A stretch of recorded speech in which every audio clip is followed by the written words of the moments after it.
আজকে যাচ্ছি হালং বেতে।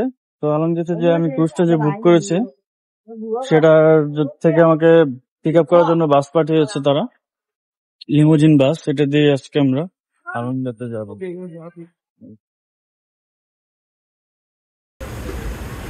ভিয়েতনামের হ্যানয় শহর থেকে প্রায় 3 ঘন্টা জার্নি করে আমরা চলে আসলাম হালং বের জেটি ঘাটে। এই পোর্ট থেকেই হালং বের উদ্দেশ্যে আমাদের জাহাজগুলো রওনা দিবে। সো এই পোর্ট থেকেই আমরা উঠবো লাকাস্তা ক্রুজের মিনি জাহাজে। First time at luxury port, তো I am very excited. Halong বেতে যাব। তো আমি যে ক্রুজটা বুক করেছি এটা হচ্ছে La Casta cruise, one of the 5 star cruise of Halong bay. তো এখানে আমি 1 রাত 2 দিন থাকবো। আমাকে বোটে করে নিয়ে যাবে মেন ক্রুজে, ক্রুজটা অনেক বড়। তো এখন আমি ওয়েট করতেছি মেন ক্রুজে যাওয়ার জন্য। তো হালং বে হচ্ছে গিয়ে ইউনেস্কো ঘোষিত one of the heritage site. Already আমরা বোটে আছি। তো এই ছোট বোট থেকেই আমরা যাব হচ্ছে গিয়ে লাকাস্তা রিগাল ক্রুজের মেইন যে শিপটা ওখানে। সো ওখান থেকে ওরা আমাদেরকে টিকিট নাম্বার, রুম নাম্বার সব সহ যাবতীয় কাগজপত্র দিয়ে দিয়েছে এবং আমাদের যে লাগেজ ছিল ওগুলো ওরা অলরেডি নিজেদের দায়িত্বে নিয়ে নিয়েছে। সো যাচ্ছি হচ্ছে গিয়ে রিগাল ক্রুজের দিকে। এই ক্রুজটা অ্যারাউন্ড এখান থেকে প্রায় 5 কিলোমিটার দূরে হচ্ছে গিয়ে আমাদের মেইন ক্রুজ। সো ওই ক্রুজে যাচ্ছি এখন। যাওয়ার পথে আশেপাশের যে পাহাড়গুলো আছে আসলে নিজের চোখে না দেখলে বোঝানো যাবে না যে কত সুন্দর এই লাইমস্টোন পাহাড়গুলো। এত সুন্দর, ছোট বড় খুব সুন্দর পাহাড়গুলো আসলে। Ladies and gentlemen, welcome you to Lakasta Cruise.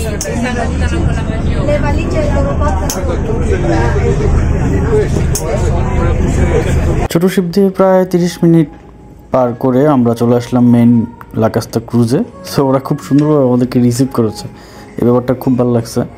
So জাহাজটা আসলে 5 স্টার, আই মিন যতটুকু ভেবেছিলাম তার চেয়েও লাক্সারিয়াস, তার চেয়েও বেশি সুন্দর। খুব ভালো লাগছে আর কি এই জাহাজটা। তো লাকাস্তা রিগাল ক্রুজের আমার রুম হচ্ছে এটা।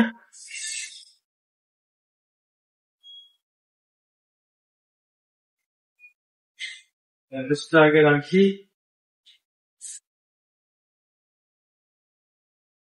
সো এই হচ্ছে আমার রুমের ভিউ।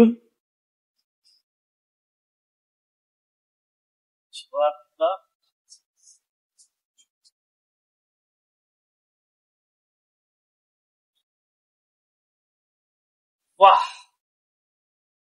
মাশাআল্লাহ, just wow. Good afternoon, ladies and gentlemen. Let me introduce about myself. My name is Rosie.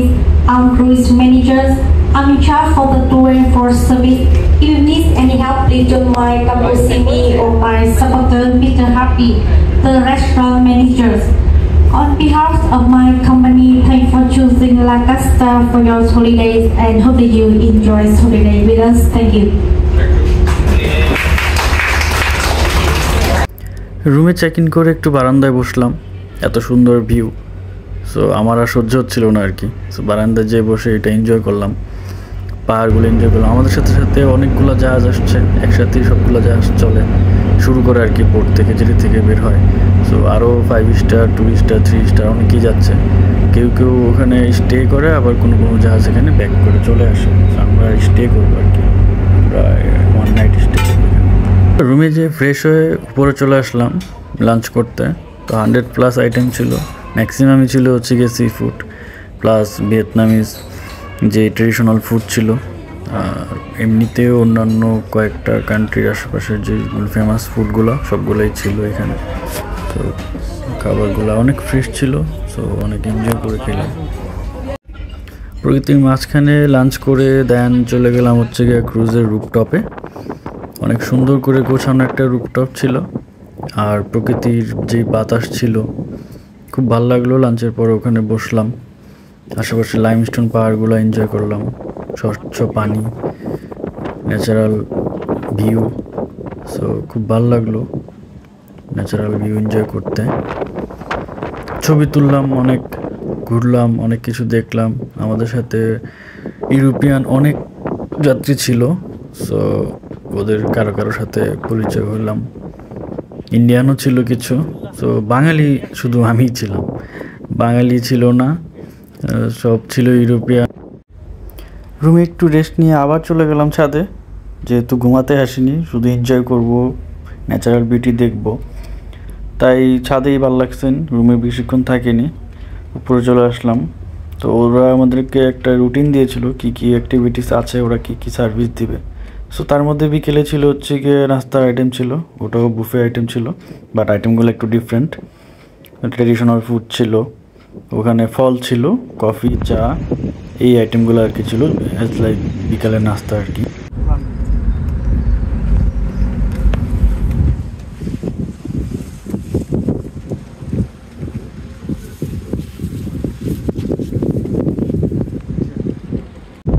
Wow!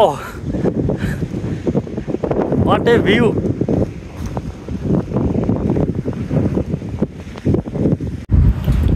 বিকেল থেকে একদম সন্ধ্যা পর্যন্ত পুরোটার সময় আমি ছাদে ছিলাম, এত ভালো লাগছে।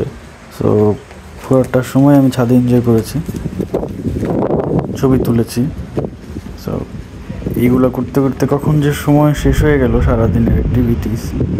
তো নিচে যাব একটু পর, ওদের একটা অ্যাক্টিভিটিস আছে, ওরা হচ্ছে গিয়ে কিছু লাইভ ফুড আইটেম রাখছে, সো যে যার খুশি সেটা নিবে। প্লাস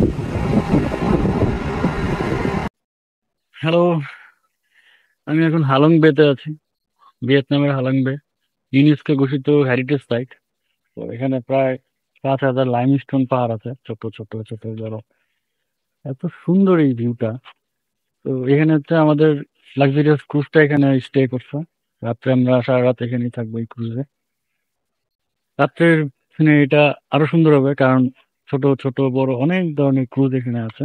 তো আমাদেরটা হচ্ছে অনেক বড় একটা ক্রুজ, ক্রুজটাতে যে ছাদে আছি, আমার রুম হচ্ছে গিয়ে দোতলাতে। তো ভিউটা আসলে বলে বোঝানো যাবে না কত সুন্দর। এর আগেও আমি বলেছিলাম যে লাইক এ ওয়ালপেপার, এত সুন্দর, এত নাইস একটা প্লেস। তো সবাই আসতে পারেন, চাইলে যে কেউ এখানে আসলে মন ভালো হয়ে যাবে। এখানে আসা উচিত সবার জীবনে একবার হলেও। তো সুন্দর একটা ভিউ ভিয়েতনামে, আর ওদের সার্ভিস খুবই সুন্দর, অনেক হেল্পফুল তারা, তাদের সার্ভিস অনেক ভালো। দেখতে দেখতেই প্রথম দিনটা শেষ হয়ে গেল, বিকেল হয়ে গেল। সো আমি যেখানে আসলাম সেটা হচ্ছে গিয়ে হালং বে থেকে আরেকটু সমুদ্রের দিকে, যে জায়গাটার নাম হচ্ছে লাহান বে। সো লাহান বেতে আমাদের ক্রুজটাই স্টে করেছে, এখানেই রাত্রে থাকবো আমরা। আমার মনে হয় না যে আর কোথাও মুভ করবে, এখানে যেহেতু নোঙ্গর করেছে। দ্বিতীয় দিন বুফে নাস্তা করার পর সকালে আমাদেরকে ছোট বোটে করে নিয়ে গেছে হচ্ছে গিয়ে লাহানবের একটা বিচে। সো ওই বিচে যাওয়ার পর কায়াকিং করার জন্য ওরা বোট দিল, ছোট আর কি নৌকা যেটা। সো ওখানে কায়াকিং করলাম, নিজে গোসল করলাম, খুব এনজয় করলাম, সুইমিং করলাম, খুব ভালো লাগছে এই জায়গাটা। হালং বেতে আসছি একদম প্রকৃতির মাঝে, এত সুন্দর প্রাকৃতিক দৃশ্য হালং বেতে না আসলে আসলে বোঝা যাবে না। ওয়ালপেপারের মতো সুন্দর জায়গা, তো খুব ভালো লাগছে। কায়াকিং করছি, পানি অনেক ঠান্ডা, খুবই ভালো লাগছে। সমুদ্রের ঠান্ডা পানিতে গোসল করার পর চলে আসলাম ক্রুজে গরম পানিতে, মানে সুইমিং পুল ছিল যেটা, ওইখানে গরম পানি বেরোয়। সো ওখানে অনেকক্ষণ বসেছিলাম, সন্ধ্যা পর্যন্ত এনজয় করলাম আর কি মিনি সুইমিং পুলে। সন্ধ্যার পর ফিশিং করলাম, ফিশিং করার পরেই চলে গেলাম হচ্ছে কি ডিনারে। ওরা লাইভ মিউজিকের অ্যারেঞ্জমেন্ট করেছে, খুব এনজয় করেছি। সামুদ্রিক ফিশ ছিল, এছাড়াও অনেক খাবার ছিল। সো এগুলো এনজয় করে দেন আমাদের দিন সকালে ওরা মিউজিকের সাথে ইয়োগা প্র্যাকটিস করায়, ওদের যে কাইরো প্র্যাকটিস বা ইয়োগা যাই হোক। সো ওটা করায় আমি বেশিক্ষণ করিনি, আমি সকালটা এনজয় করলাম আর কি, আশেপাশে দাঁড়ায় দেখলাম ওরা অনেকক্ষণ ধরে ওটা ইয়োগা করেছে, আমি পুরোটার সময় আর কি দেখলাম কী করে। চলে যাচ্ছি হ্যানয় সিটিতে, যেহেতু আমাদের প্যাকেজ ছিল 1 রাত 2 দিনের। সো পরের দিন সকালে ব্রেকফাস্টের পরে ব্রাঞ্চ করে দেন চলে যাচ্ছে হচ্ছে গিয়ে আবার পোর্টের দিকে। এই ছিল হচ্ছে গিয়ে ভিয়েতনাম ট্যুরের খুব সুন্দর একটা জার্নি, ক্রুজ ছেড়ে যাচ্ছি। এই ছিল হচ্ছে গিয়ে ভিয়েতনামের হালং বের ট্যুর, আমার খুব এনজয় করেছি, খুব ভালো লেগেছে। সো যেতে হবে, 5 দিনের ট্যুর শেষ করে আমি কালকেই চলে যাব হচ্ছে গিয়ে ঢাকার উদ্দেশ্যে। সো আজকে রাতটা আমি হ্যানয় সিটিতে থাকবো, হ্যানয় সিটির নাইট মার্কেট এনজয় করব এবং কিছু শপিং করব।